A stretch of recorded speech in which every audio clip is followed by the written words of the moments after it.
muito bom ter você, querido ouvinte, para mais um programa Sabedoria para o Coração. Hoje estudaremos 1 João capítulo 2, versos 26 e 27. O título da nossa mensagem é Evitando Violinos Falsificados.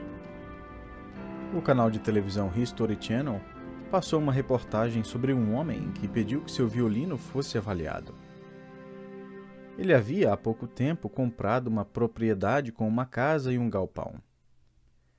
Logo após a compra, enquanto inspecionava o galpão, ele encontrou esse violino guardado lá com bastante segurança. Ao limpar a poeira que cobria o instrumento quase em perfeito estado, ele achou o nome Stradivarius, escrito de forma bem clara. Sua descoberta poderia, na verdade, valer milhões e milhões de dólares.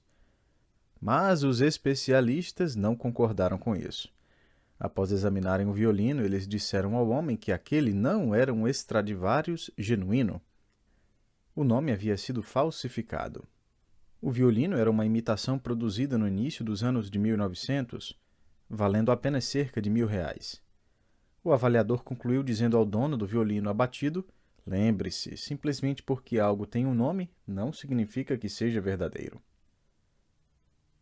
O problema é que existem muitos instrumentos falsificados pelo mundo afora, muitos deles forjados com o nome Antônio Stradivarius.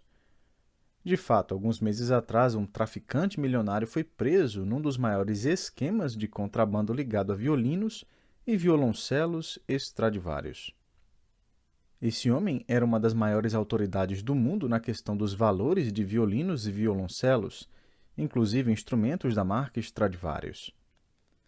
Ele era um homem de confiança de indivíduos e instituições mundiais em Chicago, Nova York, Tóquio, Zurique e Viena. Pensava-se que ele tinha a palavra final no assunto. Mas daí, uns 2 anos atrás, descobriram que ele tinha enganado seus clientes ao vender instrumentos falsificados junto com outros genuínos. Numa certa ocasião, 30 instrumentos que ele havia autenticado e vendido a uma grande orquestra filarmônica dos Estados Unidos foram constatados como sendo imitação barata, algo que quase levou a orquestra à falência. Numa outra ocasião, ele vendeu um violoncelo por $300 mil, mas que valia, na verdade, $2.000. Após décadas no negócio, ele finalmente foi pego com evidência irrefutável. Entretanto, a essa altura, ele já havia logrado mais de $100 milhões de clientes, morava num castelo reformado na Áustria e havia se tornado um homem poderoso da alta sociedade e a autoridade na indústria da música quanto à marca Stradivarius. Francamente, não existe um esquema mais opulento, com maior potencial de enganar e defraudar clientes anualmente do que os esquemas de Satanás. E ele faz tudo isso no nome de Deus. Ao redor do mundo hoje, investidores religiosos que buscam respostas espirituais compram imitações, produtos falsificados e pirataria juntamente com promessas vazias. Traficantes praticamente cobrem o mundo inteiro, convencendo possíveis clientes de que o nome na etiqueta não é falso, o produto é genuíno, vou conectá-lo a Deus, ele o levará para o céu, Jesus assinou aqui, veja, foi Jesus quem fez. E a verdade é que o século XXI não é diferente do século I nesse quesito. A prova é que o apóstolo João alertará a sua igreja contra ministros falsificados, evangelhos de imitação, doutrinas piratas e crentes contrafeitos. O crente em geral pode ficar se perguntando: mas como posso saber a diferença entre um mundo espiritual pirata e um verdadeiro? Não sou especialista em teologia, nunca paguei a matéria Seitas e Religiões ou Como Desmascarar um Falso Profeta num seminário. Que tipo de equipamento posso utilizar que me ajudará a distinguir o item genuíno de uma imitação falsificada? Como conseguirei evitar um violino falsificado no mundo espiritual? A resposta se encontra em 1 João capítulo 2. Uma das razões por que o apóstolo João foi guiado por Deus para escrever essa carta foi para informar sobre o equipamento forense interno projetado para detectar e discernir espiritualidade falsa. Veja 1 João 2, verso 26. isto que vos acabo de escrever é acerca dos que vos procuram enganar. Essa é uma das declarações de propósito de sua carta. O verbo traduzido como enganar pode ser entendido como seduzir. Falsos mestres tentarão seduzi-lo e desviá-lo do caminho, seduzi-lo e fazê-lo segui-los.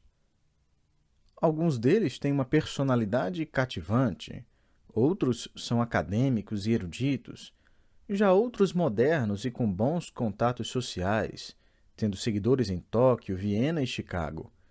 Esses falsos mestres são oradores com uma língua de ouro, possuindo um forte poder de persuasão. João já os identificou na carta, chamando-os de anticristos. Verso 18. Muitos anticristos têm surgido. Esses homens são contra Cristo e desejam tomar o lugar de Cristo. Num dado momento, eles deixam a igreja. Verso 19. Eles deixam a igreja, mas não deixam a igreja em paz. Por quê? Porque é exatamente ali dentro da igreja que estão os possíveis clientes. Eles querem o rebanho. Jamais me esquecerei do que aconteceu anos atrás em nossa igreja. Eu disse a uma mulher que ela não poderia voltar e cultuar conosco sem antes se arrepender e pedir perdão aos irmãos que tinha difamado. Para onde ia, ela levava divisão. Ela recusou se arrepender, pedir perdão e corrigir as coisas. Algumas semanas depois, ela apareceu na igreja e pediu a lista de membros para uma das recepcionistas. Felizmente, eu passava por perto e a ouvi conversando com a recepcionista. Fui até ela e lhe disse que ela não poderia sair dali com a lista de membros, mas que deveria se retirar da igreja imediatamente. Ela exigiu a lista de membros. Mais uma vez eu disse não. Ela se virou e saiu andando furiosa, mas não sem antes de falar algumas palavras que eu nunca tinha ouvido dentro da igreja antes. Estou quase certo de que não se encontram na Bíblia. Ela pediu a lista de membros para entrar em contato com alguns e influenciá-los, algo que a disciplina eclesiástica justamente previne. Ela protege o rebanho. Os falsos mestres dos dias de João estavam interessados em causar ainda mais dano com a venda de um evangelho falsificado. Apesar de terem saído da Assembleia, ainda queriam manter contato com algumas pessoas para continuar influenciando os crentes fiéis e desviando-os do caminho. Então, João alerta contra a ameaça do engano espiritual. Mas como o crente em geral lida com esse tipo de ameaça? Será que o crente tem alguma chance de detectar falsificações espirituais impressionantes e bem feitas, especialmente quando elas vêm com um certificado de autenticidade? Um dos tesouros que tenho numa moldura e pendurado na parede de meu escritório é um pedaço de papel escrito com tinta preta. É um papel de um dos sermões escritos por Charles Spurgeon, pregado no final do século XIX. O papel tem uma data escrita e veio acompanhado com um certificado de autenticidade, juntamente com uma informação do dia em que ele pregou essa mensagem em particular e em qual passagem bíblica pregou. O que faz desse papel algo ainda mais valioso para mim é que, segundo seu costume, nas segundas-feiras, Spurgeon ia para seu escritório, pegava seu esboço e, com uma caneta de tinta roxa, que era sua cor predileta porque o lembrava da realeza de Cristo, editava o seu manuscrito. Somente após ele ter feito as devidas modificações em tinta roxa, seu manuscrito era enviado aos jornais para publicação. E ali, naquele pedaço de papel, colocado numa moldura e pendurado na parede do meu escritório, está uma folha de um de seus manuscritos com várias frases grifadas e cheia de comentários com tinta roxa. Agora, quem sabe, pode ser que não passe de uma falsificação, pode não ser autêntico. Mas é o seguinte, se esse papel não for autêntico e você descobrir isso depois de eu ter morrido, eu não estarei no inferno por causa disso. Mas, se crê num evangelho falso, você acaba com Jesus errado, segue falsificações espirituais e sua eternidade está em jogo. É por isso que o apóstolo João é tão fervoroso em fornecer ao crente um equipamento detector de pirataria espiritual. Veja o verso 27. Quanto a vós outros, a unção que dele recebestes permanece em vós, e não tendes necessidade de que alguém vos ensine. Mas, como a sua unção vos ensina a respeito de todas as coisas, e é verdadeira e não é falsa, permanecei nele, como também ela vos ensinou. Essa unção que permanece em nós não é educação ou algum poder místico, mas uma pessoa. João já nos revelou isso no verso 20. E vós possuís unção que vem do Santo, e todos tendes conhecimento. Jesus prometeu que o Espírito Santo habitaria em cada crente e os guiaria à verdade, João 16, o que foi uma notícia incrível para a igreja primitiva. No Antigo Testamento, o Espírito Santo era reservado a reis, profetas e, em certas ocasiões, a pessoas comuns quando o Senhor desejava realizar algo extraordinário. A habitação não era permanente, mas se tratava de um envolvimento temporário.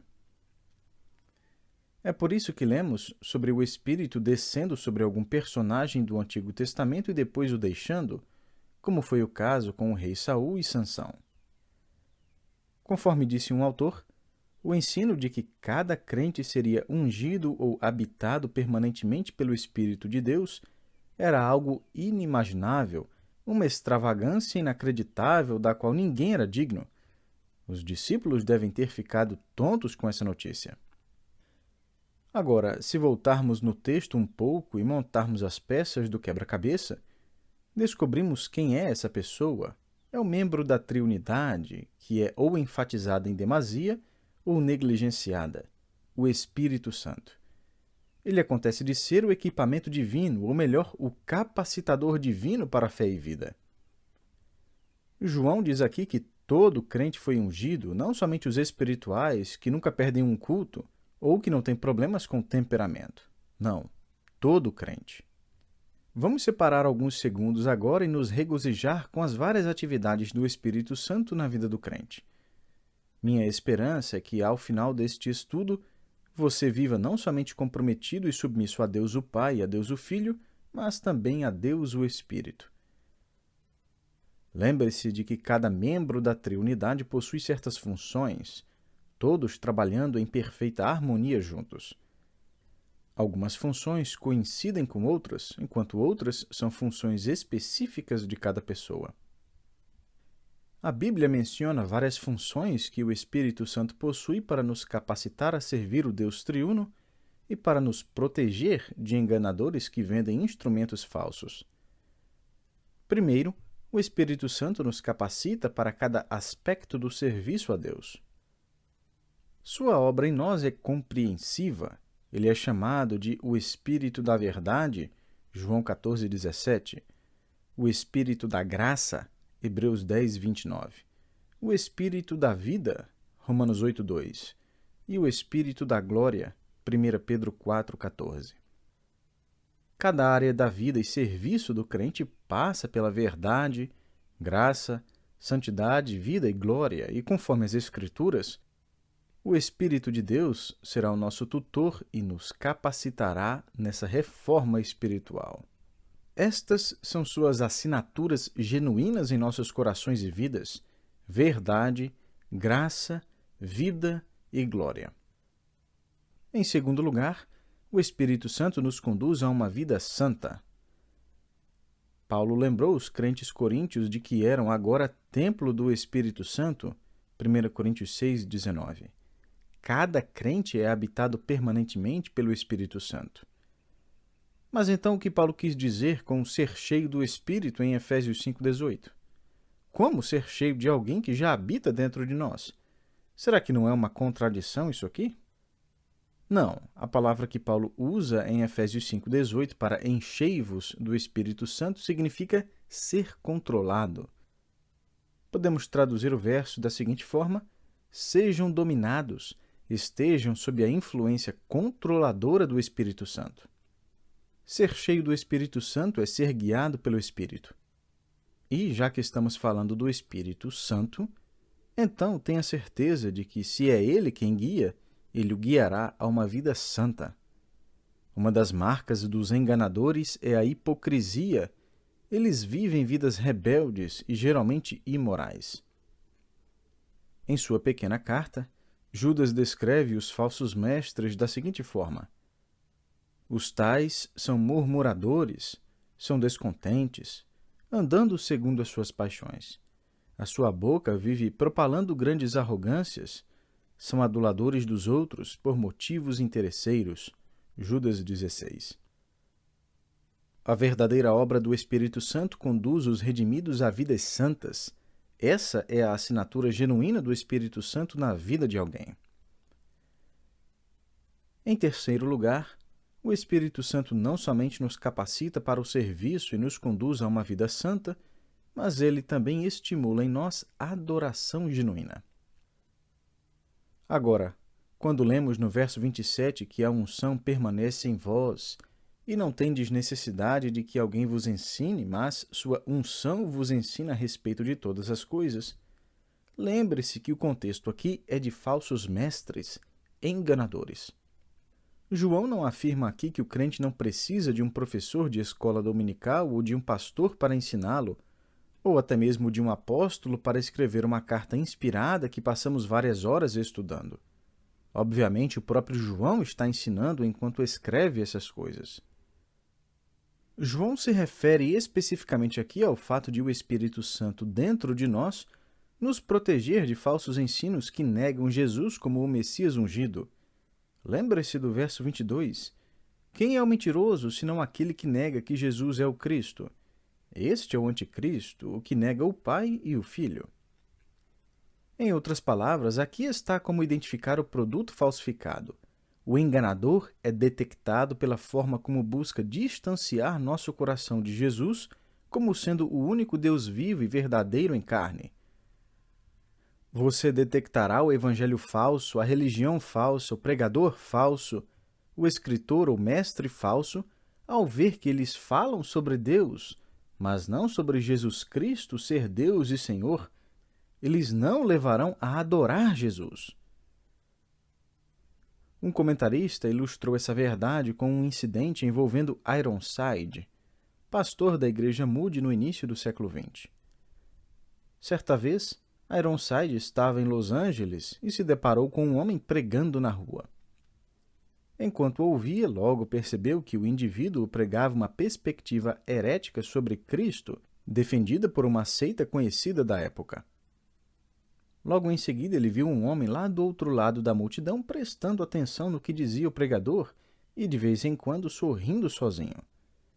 O Dr. Ironside sentiu pena desse homem que estava sendo enganado pelo falso mestre. Então, logo foi ao homem e, quando o pregador terminou, iniciou uma conversa com ele e descobriu que era crente também.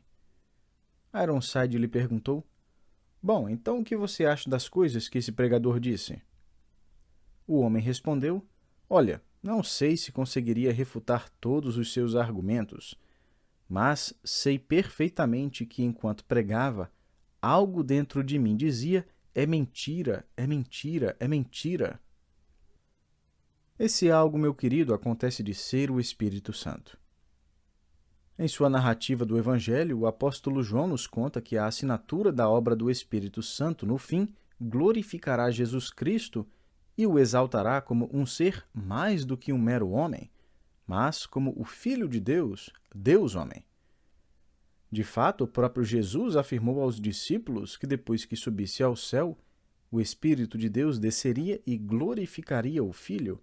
João 16,14. E isso inclui as Escrituras também, não somente a palavra viva, mas a palavra escrita entregue por Cristo através dos seus apóstolos. Alguns anos atrás, um livro popular praticamente enganou muitas pessoas pseudo-espirituais. O livro era exatamente aquilo que queriam ler para fortalecer sua descrença na singularidade da Bíblia e do Senhor Jesus como sendo o único caminho, verdade e vida. O título do livro era Conversas com Deus e vendeu mais de 3 milhões de cópias.